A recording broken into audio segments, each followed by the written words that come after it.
ஓடி விளையாடு ஓய்ந்திருக்கலாகாது. அதுக்கு தான் சூப்பர் சரவணா ஸ்டோர்ஸ்ல சம்மருக்கு ஆடைகள் வாங்கும் போது அவுட்டோர் கேம்ஸ் ஃப்ரீ.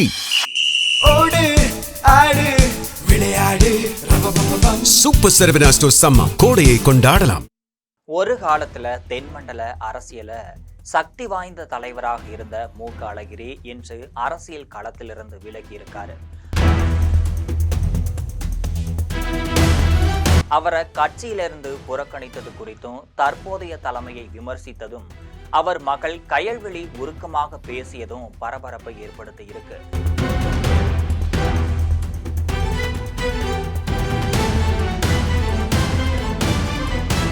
அது என்ன என்பதை பற்றி ஜெம் தொலைக்காட்சி வழங்கும் சிறப்பு செய்தியில விரிவாக பார்க்கலாம்.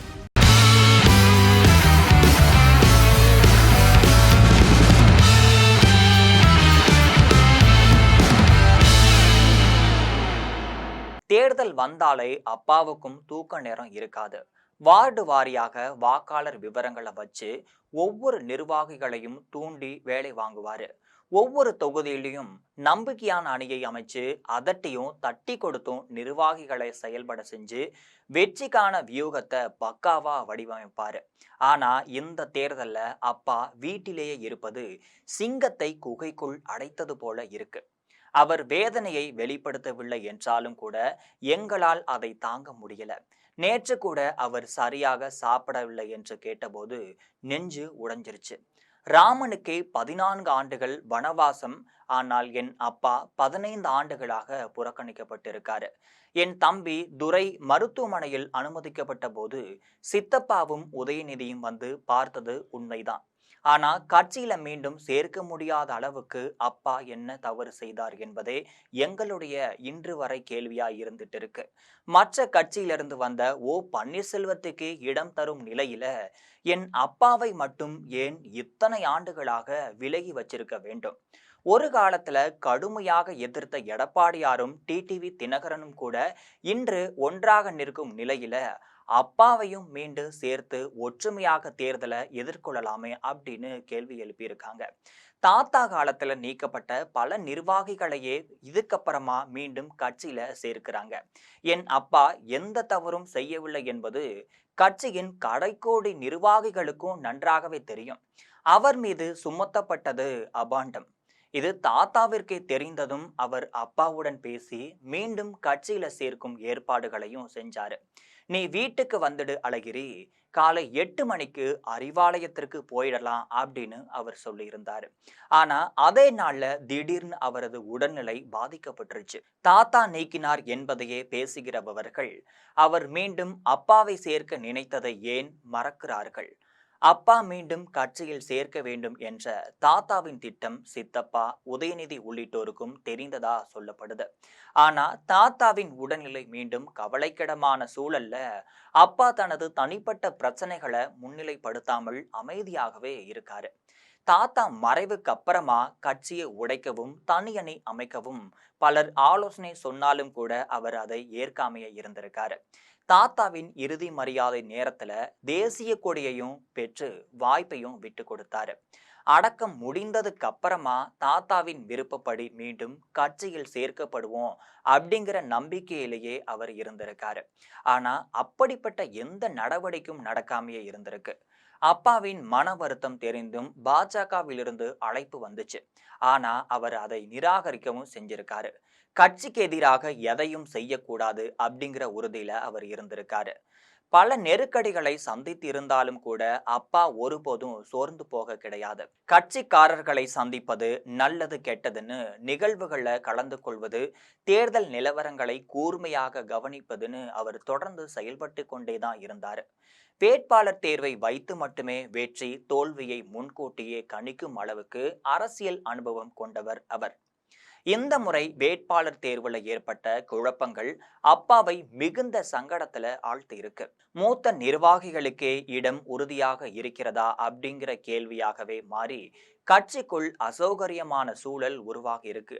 வேட்பாளர் அறிவிப்புகளின் வழியாக சபரீசனும் உதயநிதியும் கட்சியின் முடிவுகளை தீர்மானிக்கிறார்கள் அப்படிங்கிற எண்ணம் வெளிப்படையாகவே உருவாகி இத்தகைய சூழலிலும் குடும்பத்தில் தம்பி துரை தயாநிதி உடல்நலம் தேறி வருவது அப்பாவுக்கு ஒரு பெரிய நம்பிக்கையாகவே இருந்துச்சு.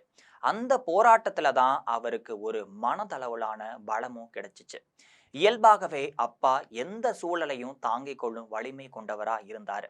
ஆனா அவரை இப்படி பார்க்க வேண்டிய நிலை அம்மாவுக்கும் மிகுந்த வேதனையும் அளிச்சுச்சு. துர்கா சித்தையும் அம்மாவும் இன்னும் நெருக்கமாக இருக்காங்க. சில மாதங்களுக்கு முன்பு கூட குலதெய்வ கோவிலுக்கு ஒன்றாக போனாங்க. ஆனா அப்பாவின் நிலை குறித்து சித்தியுடன் அம்மா பேசாம இருந்தாங்க. கோடிக்கணக்கானோருக்கு நல்லது செய்தவர் என்பதால அவருக்கு நல்லதே நடக்கும் அப்படிங்கிற நம்பிக்கையில அம்மா அமைதியாகவே இருந்தாங்க. அந்த சமயத்துல இந்த மாதிரி தேர்தல் நேரங்கள்ல அம்மாவால் காப்பி போட்டு அனைவரையும் கவனிக்க முடியாத அளவுக்கு வீட்டில் கூட்டம் அலைமோதும். 75 வருட அரசியல் அனுபவம் கொண்ட அண்ணனை இப்படி வீட்டிற்குள் முடக்கி வைத்திருப்பதை சித்தப்பா உணராமையே இருக்காங்க. கட்சி வேட்டி கட்ட முடியாமல் அப்பா தத்தளிக்கும் மனநிலையும் அவருக்கு புரியல. அண்ணன் நான் இருக்கிறேன் என்று பெண்கள் மத்தியில சித்தப்பா பிரச்சாரம் செய்கிறார். ஆனா சொந்த அண்ணனுக்கே அவர் பக்கபலமாக இல்லையே அப்படிங்கிற வேதனை எழுந்திருக்குன்னு சொல்றாங்க. அப்பா ஒருபோதும் தன்னை கட்சியில் மீண்டும் சேர்த்து கொள்ள வேண்டும் அப்படின்னு தனக்காக பேச மாட்டார். ஒரு காலத்துல அதிமுக கோட்டையாக இருந்த தென்மண்டலத்தை திமுக பக்கம் திருப்பிய முக்கிய சக்தி அவர்தான் என்பதையும் யாராலும் மறுக்க முடியாத ஒரு உண்மையா இருக்கு. கன்னியாகுமரி வேட்பாளர் மகேஷை அடையாளம் கண்டு முன்னிறுத்தியதும் அவர்தான். தாத்தாவால எலெக்ஷன் கிங் அப்படின்னு பாராட்டப்பட்ட அவர் இன்று அமைதியாகவே இருந்துட்டு இருக்காரு. இரக்கத்தின் அடிப்படையில் அப்பா எதையும் எதிர்பார்க்க மாட்டார். அவர் கேட்பது உரிமை மட்டும்தான். அவங்களா அழைச்சா போகலாம் அப்படிங்கிறதே அவரோட மனநிலையா இருக்கு. மதுரை வீட்டிற்கு சித்தப்பா வந்தபோது தன்னை மீண்டும் கட்சியில் சேர்க்க வேண்டும் அப்படின்னு அப்பா பேச கிடையாது. மாறாக தனது ஆதரவாளர்களை சேர்த்து கொள்ள சொல்றாரு. ஆனா அதுக்கப்புறமா எந்த நடவடிக்கையும் எடுக்கப்படல. இப்ப மன்னன் அண்ணன் போன்ற ஒரு அதிமுகவில் இணைந்த நிலையில அப்பாவை தனிமைப்படுத்தவே முயற்சி நடந்ததாகவும் அது நிறைவேறியதாகவும் அவர் வேதனையுடன் சொல்றாரு. அப்பா தேர்தல் களத்துல இல்லாதது திமுகவின் வெற்றியை பாதிக்க கூடும் அப்படின்னு நான் நினைக்கிறேன். அவர் இருந்திருந்தா அந்த அரசியல் வேகம் வேறாக இருக்கும். தேர்தல் நேரத்திலாவது அவரை பயன்படுத்தி இருக்கலாம். திமுக வாக்குறுதிகளை சித்தப்பா சூப்பர்னு சொல்றாரு. ஆனா வேலைவாய்ப்பு உருவாக்கம் போன்ற அடிப்படை திட்டங்களை விட 8000 ரூபாய் கூப்பன் போன்ற வாக்குறுதிகள் எப்படி பெரிய சாதனையாகும் அப்படின்னு கேள்வி எழுது. நீட் ஒழிப்போம் என்ற வாக்குறுதி என்ன ஆனது என்பதும் மக்கள் கேட்கிறாங்க. உதயநிதி முந்தைய தேர்தல்ல செங்கல் பிரச்சாரம் செய்தது போல இப்ப எடப்பாடியாரின் புகைப்படத்தை வச்சு பிரச்சாரம் செய்யறாரு. முன்னாள் முதல்வர் குறித்து தவறாக பேசுவது சரியா, அவர் குறித்து இழிவாக விமர்சிப்பது நியாயமா என்பது விவாதமாகவே மாறியிருக்கு. உதயநிதி எடப்பாடியாரை தவறாக பேசியதால் தான் இப்படியான எதிர்வினைகள் உருவாவதாக கூறப்படுது. சசிகலா அம்மையாரின் காலில் விழுந்து வணங்கியதை தவறாக சித்தரிப்பதன் மூலம் என்னை என்ன நிரூபிக்க முயல்கிறார்கள் என்பதே கேள்வியாக இருக்கு. இது பெண்களுக்கு அளிக்கப்படும் மரியாதையா என்பது விவாதமாக இருக்கு. நிர்வாகம், செயல்பாடு, திட்டங்கள், வாக்குறுதிகள் குறித்து பேசாமல் தனிநபர் தாக்குதலை முதலில் யார் தொடங்கியது என்பதே முக்கியமான கேள்வியா எழுந்திருக்கு. உதயநிதியின் பக்குவமற்ற பேச்சை சித்தப்பாவும் ஊக்குவித்தார் என்னும் விமர்சனமும் இருக்கு. கனிமொழி குறித்த பேச்சும் சர்ச்சையையும் ஏற்படுத்தி இருக்கு. தாத்தா கலைஞர் இருந்திருந்தால் நிச்சயமாக இந்த 3 பேரையும் கண்டிச்சிருப்பாரு. ஒரு வார இதழுக்கு அளித்த பேட்டியில மருத்துவர் ராமதாஸ் என பெயர் குறிப்பிட்டதற்கே மூத்த தலைவரை பெயர் சொல்லி எப்படி பேசலாம் அப்படின்னு திட்டி மருத்துவர் ஐயாவிடம் என்னை மன்னிப்பு கேட்க வைத்தவர்தான் தாத்தா. அவருடைய வழியில வந்தவர்கள் இவ்வளவு தரம் தாழ்ந்த விமர்சனங்களை எங்கள் குடும்பத்தினர் செய்யக்கூடாது அப்படிங்கிற எண்ணம் எனக்கு இருக்கு. இப்ப அதிமுகவுல சேர நினைத்தாலே அது என் தாத்தாவிற்கு நான் செய்கிற துரோகமாக இருக்கும். நான் இன்னும் திமுகவிற்கு எதிராக பேச கிடையாது. கூட்டணி பலமும் பெரிய அளவிலான எதிர்ப்பற்ற சூழலும் இருப்பதால திமுக மீண்டும் ஆட்சிக்கு வருவது போலவே இருந்துச்சு. ஆனா விஜய் அரசியலுக்கு வந்ததுக்கு அப்புறமா நிலைமையே மாறிடுச்சு. அவர் களத்துல தனி தாக்கத்தை ஏற்படுத்தி கணிசமான வாக்குகளை பிரிப்பாரு.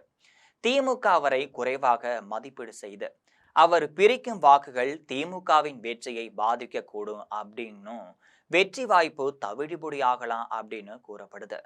எந்த கட்சிக்கும் தனிப்பட்ட பெரும்பான்மை கிடைக்காமல் தொங்கு சட்டசபை உருவாகும் நிலையும் இருக்கலாம் அப்படின்னு கருதப்படுது. இந்த சூழல்ல தான் அப்பாவையும் மூத்த நிர்வாகிகளையும் இணைத்து அனுபவத்தை பயன்படுத்தினால் மட்டுமே வெற்றி சாத்தியமாயிருக்கும். ஆனா அதற்கு மாறாக சர்வதிகார போக்குல செயல்படுவது கட்சியின் வெற்றியை பாதிக்கக்கூடும் அப்படின்னு ஆதங்கம் மூத்த நிர்வாகிகளிடம் இருந்துட்டு இருக்கு. இந்த நிமிஷம் வரை நீங்கள் திமுக உறுப்பினராகவும் மகளிர் அணி பிரச்சார குழு செயலாளராகவும் இருந்தவர். இவ்வாறு பேசுவது கட்சி விரோதமா இல்லையா அப்படிங்கிற கேள்வி எழுது. அதற்கு பதிலளிக்கும் அவர், அப்பாவை சிங்கமாக பார்த்தவர்கள் என்னை சிங்கத்தின் குட்டியாக தானே பார்ப்பார்கள். அதனால நான் திமுகவில் இருந்தாலும் எந்த நிகழ்ச்சிக்கும் அழைக்காமல் என்னை புறக்கணிச்சாங்க. மனதில் இருப்பதை பேசுவதால இனி குடும்ப நிகழ்வுகளுக்கு கூட அழைக்காமல் விடலாம். அதற்கு மேல் கட்சியின் நடவடிக்கை வந்தால் பார்த்து கொள்வேன்னு சொல்லியிருக்காங்க. பல ஆண்டுகளாக அமைதியாக இருந்த என் அப்பாவுக்கு அந்த அமைதிக்கே நியாயம் கிடைத்ததா அப்படிங்கிற கேள்வி எழுந்திருக்கு. அவர் செய்தது என்ன தவறு? கட்சிக்காக அவர் செய்த உழைப்பை யாராலும் மறுக்க முடியாது. சூறாவளி போல செயல்படுபவர் என்று வீட்டிற்குள் முடங்கியிருப்பதை பார்க்கவே மனம் தாங்கல. ராமனுக்கே 14 ஆண்டுகள் வனவாசம் என்றால் என் அப்பா 15 ஆண்டுகளாக ஓரங்கட்டப்பட்டு விட்டார் என்ற வேதனையுடன் கூறுகிறார் அழகிரியின் மகள் கயல்விழி. இது போன்ற நிறைய அரசியல் செய்திகளை அன்றாடம் தெரிந்து கொள்ள ஜெம் தொலைக்காட்சியுடன் எப்பொழுதும் இணைப்பில் இருங்கள்.